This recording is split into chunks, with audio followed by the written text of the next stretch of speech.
Ladies and gentlemen, good morning. My name is Steve Kim. I'm the General Counsel and Head of Global Overseas Business for Korea.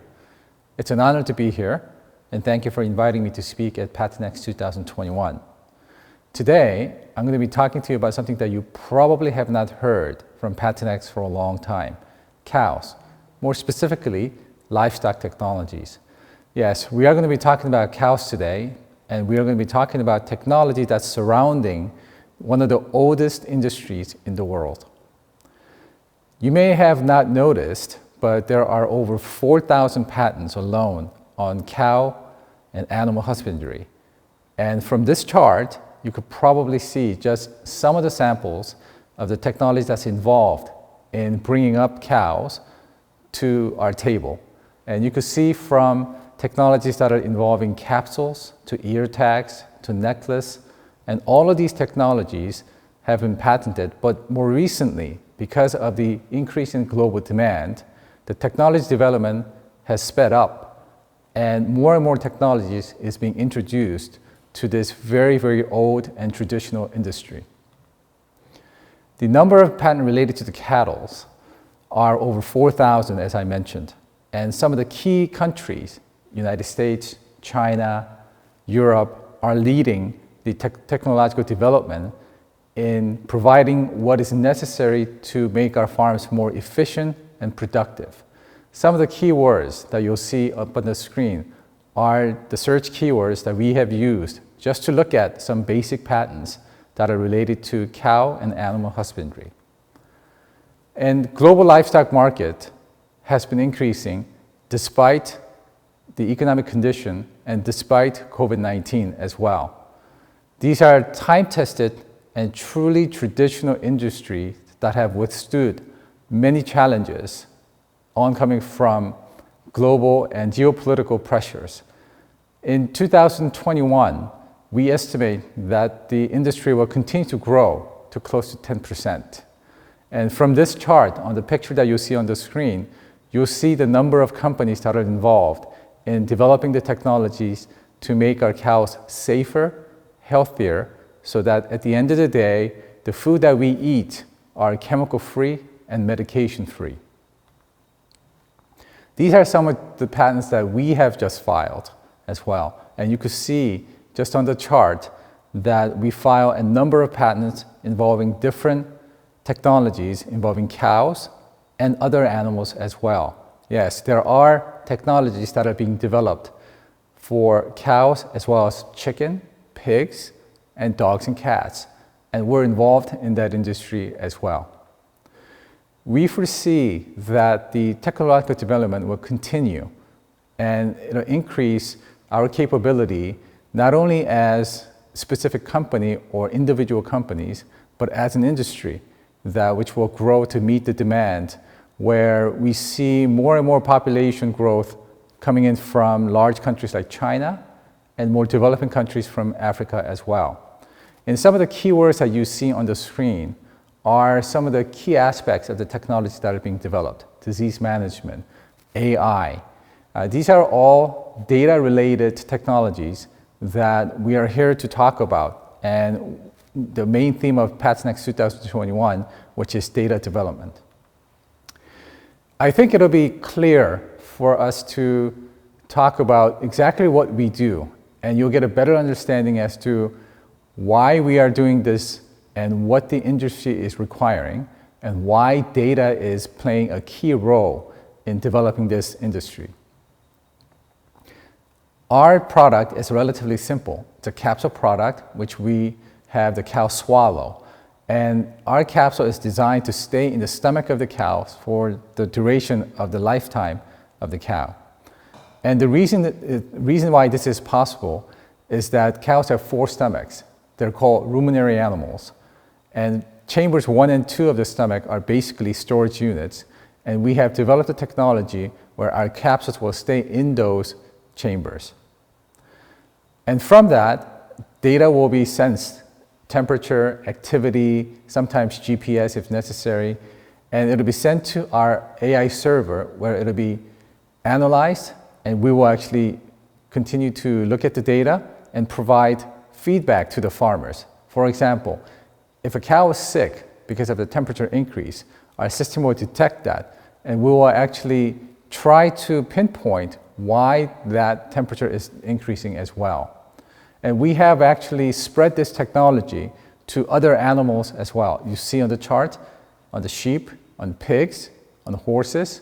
Just like human beings, whenever there is an abnormality in your body, temperature will increase because your body is trying to fight that infection. And we try to actually detect that to give an early warning system to the farmers so that they could take early action. You see on the chart two pictures, a baby cow, a calf, and an adult cow. Here, what is important is that we try to manage the health from beginning to end. Just like people, just like human beings, a healthy baby will become healthy adults. A healthy baby cow will become productive cows as well. Better milk, more productive, healthier, they live longer, all of that is possible. So we try to actually provide a health management from beginning to end as well. You see on the chart that there is a calf mortality of 12 to 16%. In other words, when you have baby cows that are born 10 times, at least 1 or 2 times those baby cows will die. And baby cows for the first 12 months will likely suffer from diarrhea and pulmonary diseases that will affect their later health status as well. This is where we try to actually catch these symptoms early so that early action could be taking place and resolve that issue before they actually become a problem. We have started developing our technology back in 2012, but for the first 3 years, you'll see that we have done no sales because we actually focused on data. Here is where we talk about why we are here today at PATINEX 2021. We have applied data science to one of the oldest industries in the world. More data means better AI, smarter AI, and more accurate and effective AI analysis system. So we spent 3 years getting data from various different farms, as well as farms from the United States, Germany, Brazil, all over the place, using our technology to obtain data from different species of cows as well. This is necessary because each different regions have different type of cows and different needs. So we needed to actually have our AI system understand those needs and differentiate what's needed for those farms as well. We have then continued to broaden the technology to include the latest 5G technology for telecommunication purposes, as well as branch into other animals.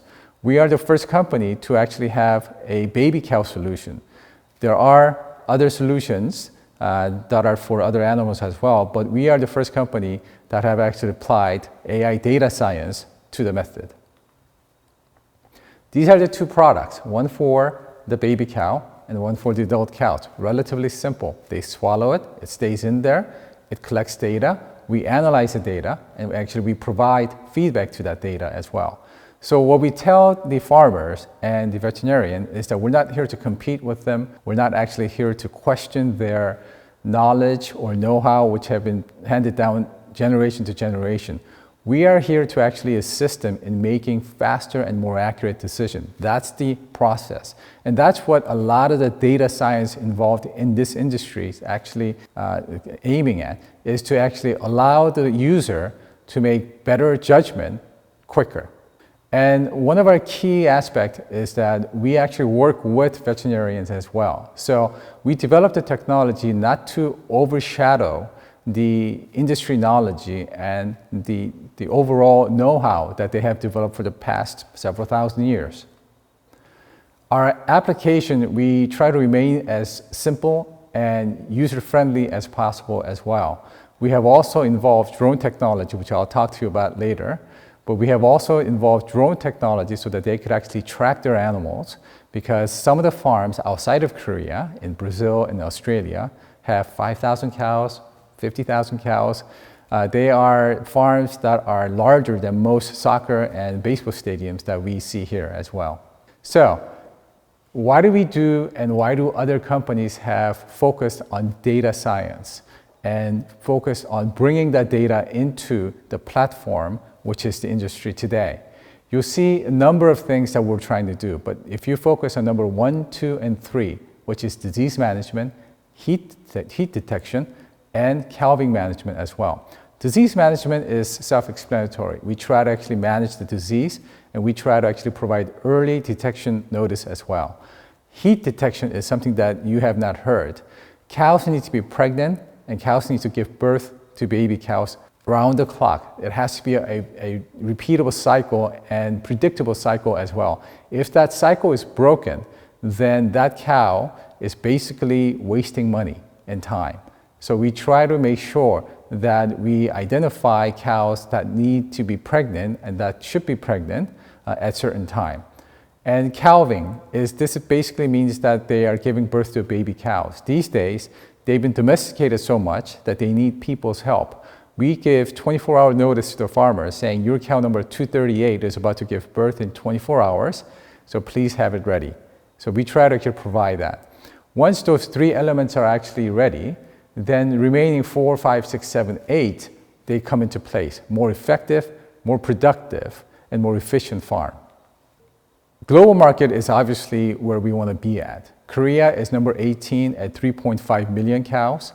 It is an important market for us because there is the premium aspect, which we actually aim as well. So there is the overall mass beef market and the premium beef market, which we try to aim for not only for Korean market, but for global market as well. So we spent the past 5 years traveling all over the world, Denmark to Brazil to everywhere, to establish our company and to market our technology as well.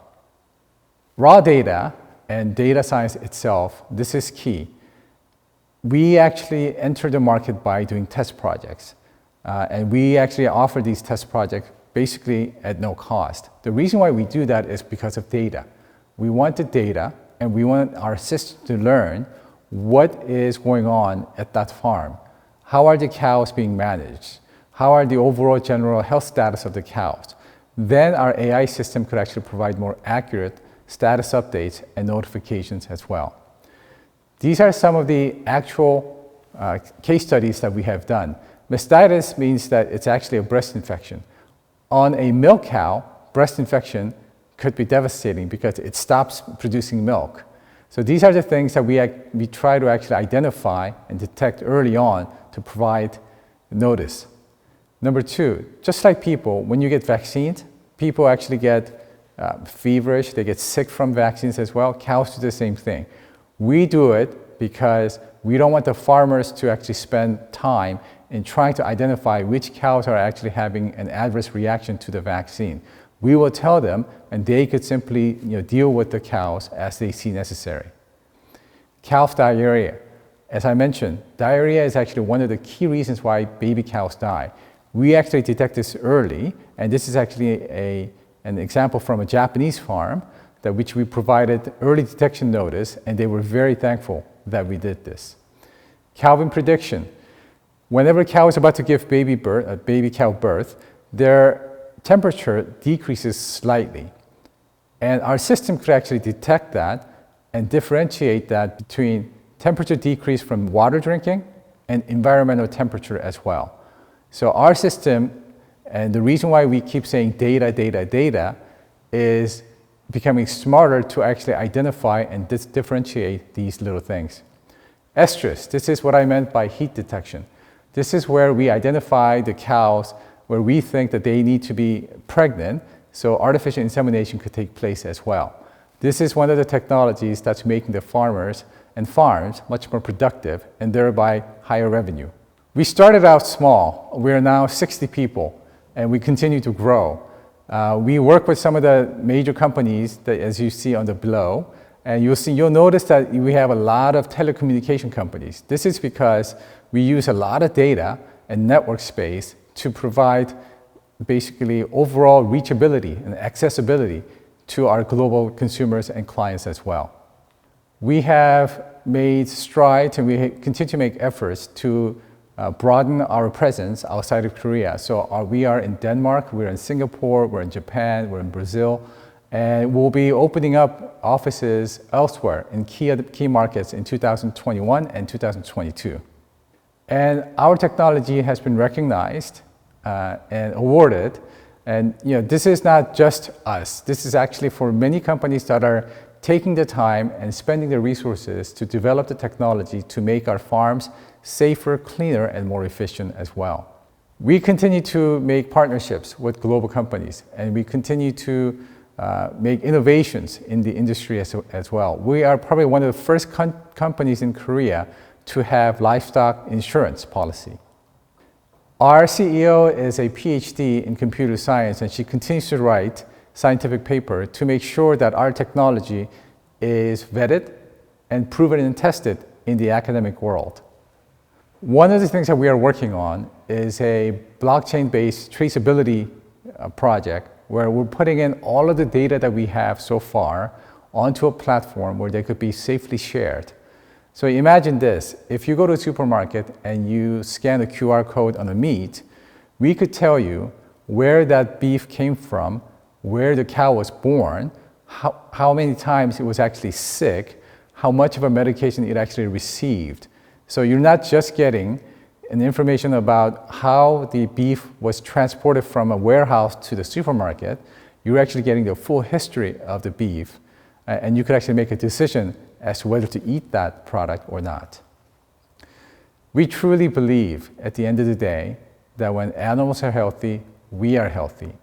This is actually possible because we continue to develop data, we continue to develop technology surrounding this old yet very, very important industry. Thank you for listening.